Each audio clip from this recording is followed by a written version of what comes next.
Hello everyone. So we are discussing previous year questions of the chapter Human Health and Disease and the topic Acquired Immunity. In today's session we are going to discuss a short answer type question of 3 marks which was asked in the CBSE Board All India Examination 2016. So the question is A part, it is generally observed that the children who had suffered from chickenpox in their childhood may not contract the same disease in their adulthood. Explain giving reasons the basis of such an immunity in an individual. Name this kind of immunity. And B part is what are interferons, mention their role.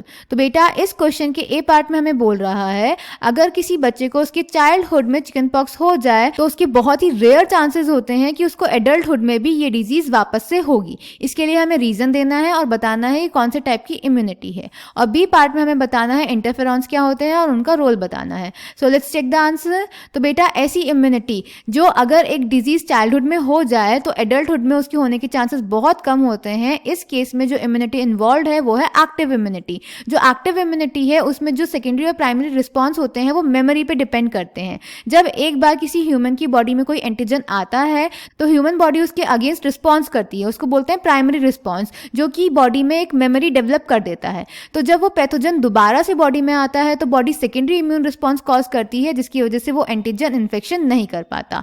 इसीलिए इस बच्चे में जो chicken pox था अगर वो childhood में हो जाएगा तो एडल्टहुड में होने के उसके चांसेस बहुत कम होंगे. क्लियर. फिर बी पार्ट में हमें बताना था इंटरफेरॉन्स क्या होते हैं और उनका रोल. तो बेटा जब एक वायरस इन्फेक्टेड सेल एक प्रोटीन प्रोड्यूस करता है तो उसको बोलते हैं इंटरफेरॉन. और ये जो प्रोटीन होता है यानी ये जो इंटरफेरॉन होता है ये नॉन इन्फेक्टेड सेल को वायरल इन्फेक्शन से प्रोटेक्ट करता है. Clear. So the answer is A part. The kind of immunity is active immunity. It is characterized by memory. This means when our body encounters a pathogen for the first time it produces a response called primary response which is of low intensity.